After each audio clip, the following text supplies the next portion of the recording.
ever had to leave home all day and you worried about how your parrot was going to entertain itself when you're not at home?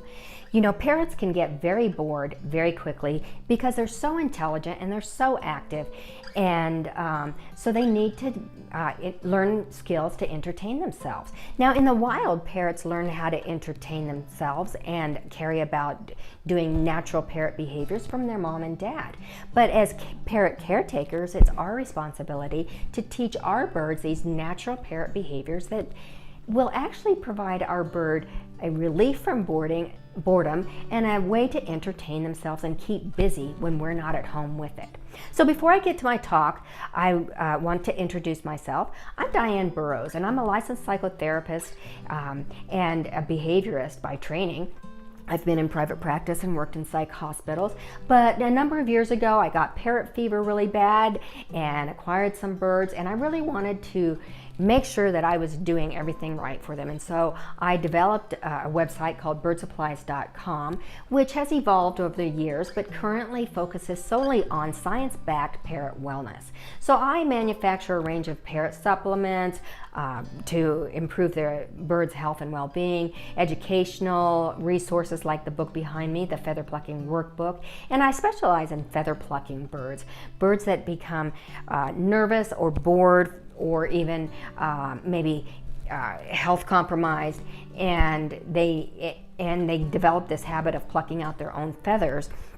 And so my website and my work is all about encouraging people to learn the skills necessary to get that behavior under control. So that's what birdsupplies.com is. So today's talk is really relevant about parrot wellness because the strategies I'm going to talk about are all about natural parrot behaviors that keep a bird busy during the day. It's what wild parrots do for most of their day. And so I want you to think about this in a manner that you have to actually teach your bird these behaviors and these skills using what's called positive reinforcement. Now, positive reinforcement doesn't have to be some heavy psychobabbly type of thing. It's really easy to pick up. And one of my best and favorite resources is a book called Clicker Training for Birds. It's by Melinda Johnson, and I sell it on my website. And basically this book is all about teaching a parrot to be a parrot, as well as teaching a parrot manners and even tricks using positive reinforcement. And as you read through this book, you'll really learn how to hone in on positive reinforcement, which as behaviorists we know is one of the most effective ways to improve behavior in our pets. So let me jump into these 5 methods of how to teach your bird to entertain itself while you can't be at home. So the first thing that I want to talk about is teaching your parrot to eat a wide variety of foods. And you know, think about what parrots eat in the wild. Now, parrots aren't going to find pellets on the floor or even just, you know, seeds like you would get at PetSmart or something. They're going to find a huge range of lush plant-based foods that are highly nutritious. They're not cooked. They're, you know, nuts and berries and leaves and roots and flowers and these kind of things that birds eat in the wild. Now, think about how parrots in the wild have to teach their young what is safe to eat. For instance, you know, there's a wide range of plants that a bird could eat, but not all of them are safe. And so mom and dad spend a great deal of time teaching their young which plants are safe to eat and which foods are safe to eat and which are not. And for that reason, our pet birds have developed kind of an instinctual habit, if you will, of needing to be taught what's safe to eat. And so if you want your parrot to eat a wide variety of plant-based foods, which we know from a parrot wellness standpoint is one of the best diets that you can give your bird, then you have to model and teach your bird that these foods are indeed safe and good for it, and encourage your bird to eat them. So I've got another video on that, and I won't go into how to teach your bird to eat vegetables, but offering your bird a wide variety of foods throughout the day that it can go to at different bowls and different foraging stations in its cage or around its surroundings, and actually eat these healthy foods as opposed to eating, you know, their entire diet in 5 minutes from a bowl then your bird will learn how to entertain itself through the natural behavior of foraging. And I'll get into that in a little bit more. But the first step is to teach your bird to eat a wide variety of plant-based foods. Now, if you're not sure which plant-based foods to look for, check out Carmen Badai's books. She's got one that's called Go Raw, and she talks about which plants and foods are safe for birds, and how to mix them up in a wide variety so that your bird is getting its nutritional needs met. She's actually got about, I think, 3 or 4 books, and you can get them on Amazon. I'll have a link to it in the show notes below.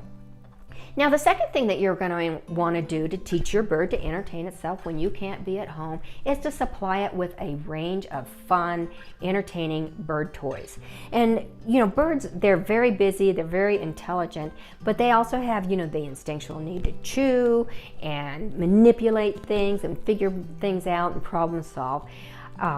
And so offering them a range of bird toys is going to be really important. And you don't really have to break the bank to do that, but you do need to invest some into these bird toys. So I think of bird toys as I guess different styles, if you will. We often think of the wood bird toys, and those are great. You just have to know which density of wood to offer your bird. So for instance, little bird toys are going to be made of a soft wood, whether it's pine or balsa, whereas big bird toys for, like, say, a Moluccan Cockatoo or a green-winged macaw are going to be made from chunks of wood that are pretty hard, and the bird has to work at it.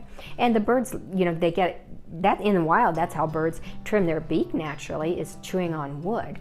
And so offering your bird wood bird toys is a good place to start. But then there's a range of plant-based bird toys, like those made by Planet Pleasures, Bonka bird toys. Even Super Bird Creations has a range of plant-based products in some of the bird toys that they make. And birds love those natural fibers, whether it's palm leaf or bamboo, seagrass, that kind of stuff. My birds love those, and they just shred them to pieces. Then there's puzzle toys and foraging toys, where a bird has to kind of figure out how to get the food that's inside of it. Birds always love those kind of toys. And some of them hook on to the side of the cage, others dangle down. There's some bird toys that are kind of promote exercise, like boings and swings and that sort of thing. So just offer your bird a range of fun bird toys and give it positive reinforcement when you catch it playing with its toys. And that's one of the best ways to entertain your bird when you're not at home. Now, keep in mind that you want to have about 3 to 5 different toys in its cage at one time, varied toys. Think of a young child when they're playing. They've got a whole toy box full of toys. And when my son was little, he'd get bored with one toy, and then he'd go on to the next, and then he'd go on to the next. And pretty soon he'd come back to the original toy. And so offer these kind of situations for your bird where you're swapping out those 3 to 5 bird toys about once a week, so that your bird has novel new things to entertain itself when you're not at home. Now, the third way to teach your bird to engage in a natural parrot behavior when you're not at home is to encourage grooming. So in the wild, wild birds bathe daily. They're grooming their feathers and preening them and keeping them in tip-top condition just about every day. And that takes a couple of hours of their day to actually go through these grooming regimens. And so, teaching your bird that showers are okay, whether it's a shower on a shower perch or misting with a bottle or what have you. My little green-cheeked conure, I've got a video on it. It's this one right here, and she loves just like going into this it's a cat watering dish actually, and it just has as you can see, the water coming out of the spout, and she loves to play in that thing, and that's how she gets her baths. Little parakeets might bathe in leafy greens like lettuce or cabbage leaves or that sort of thing. So teaching your bird to enjoy bathing, because that's a natural parrot behavior. They do it in the wild every day. And then once a bird does bathe and clean the dirt and debris off of its feathers, then it goes about the business of preening each feather, where it's realigning the barbs and the barbules so that each feather lays just properly and comfortably on its, in its skin and with each other, so that at a moment's notice, if the bird needs to fly, it can just take off and its feathers are groomed and ready to go. So teaching your bird to groom properly with using positive reinforcement is another way to encourage natural parrot behaviors. Now, the fourth thing that I'm going to talk about is called foraging. And I alluded to foraging when I was talking about getting your bird to eat a wide range of plant-based foods.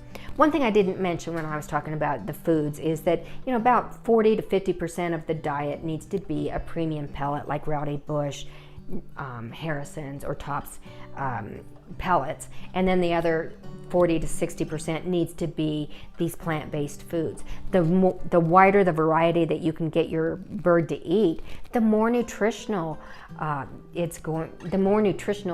of its entire diet's going to be.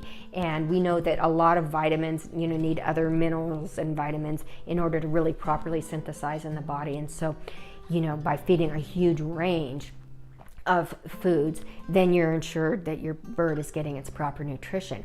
And one of the best ways to get your bird to actually eat these nutritional plant-based foods is to use foraging stations. So a foraging station is simply putting the food in a device where your parrot has to figure out how to get it open or to get at the food that's inside.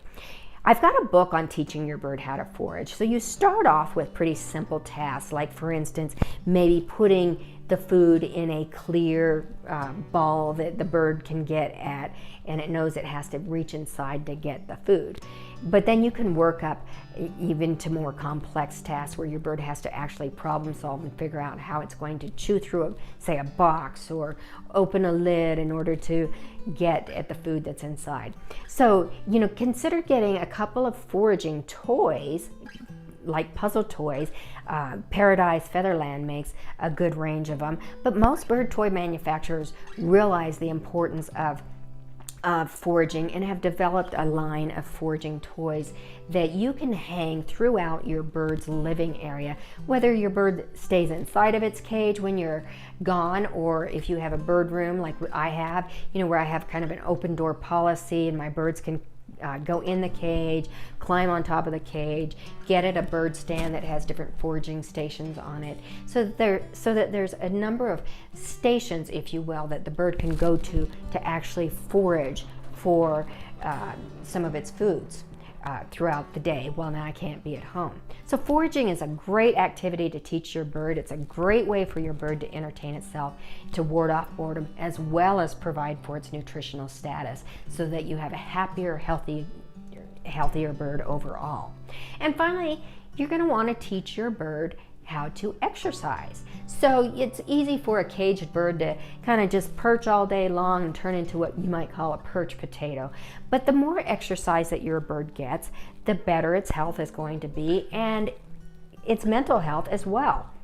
So for instance, think of how a wild bird would fly and exercise almost all day long. They go from their nest to flying to different foraging sites to find just the right food that they want at that moment, and they warn and call out to their flock mates, and then they maybe they have to dig in the ground to get their food, and they're just using a lot of different muscles. So your pet is going to be healthier if it moves about its cage and its play stand a lot throughout the day. And that's where the foraging stations come in, because you are encouraging your bird to move about and manipulate and move all of its muscles and exercise its body. But you can also provide different ways of exercising. For instance, my birds love a YouTube channel called Bird TV for Parrots, and like I said, it's on YouTube. It's a whole channel, and so there's a series of different birds, and usually I think it's put on by the same company, so it's like about the same 4 to 5 birds on there. on these videos, but they'll have them to different music, or just some of the videos are just birds chirping. But the ones that are set to music, my birds love to dance, and I'll go into the bird room every once in a while and see them on their perch, and they're just dancing to the Bird TV for Parrots YouTube channel. And that's another way to get them to move about, is to teach them to dance and to squawk. And you can even find some of these YouTube videos of birds dancing. They've got very good rhythm, if you've noticed, and they love that exercise of dancing, just like we do. So dancing with your bird is a great way to promote that activity. Another way to promote exercise is to either teach your bird how to be free-flighted, and if you're going to do that, I would recommend going through a professional, because if you don't know how to train your bird properly, it's a good way to lose your bird. But if you invest in a aviator bird harness, you can take your bird outside, and it's on a leash, and it can literally fly. They even have an extension leash with these, and I'll have a link to the aviator bird harness in my show notes. I always recommend that harness as opposed to some of the lesser known manufacturers or international manufacturers, because the company called Parrot University has been around for a couple of decades, and they really know their craft. And the last thing you want is a bird harness that could actually injure the chest. So these bird harnesses are bird safe, and you can trust them. And so teaching your bird to fly, or just get outside and flap its wings and get on its play stand and exercise. Like I love the Java tree play stands so much, because they are just, it's almost like a natural tree. Java wood is actually like an old coffee bush, and the wood of the tree is not dangerous for a bird. It's not like a coffee bean, but it is extremely hard wood, and it has all kinds of curves and variability in the perch sizes, so that your bird's feet are getting exercise, but it also just encourages your bird to climb all about that tree and flap about and exercise that way.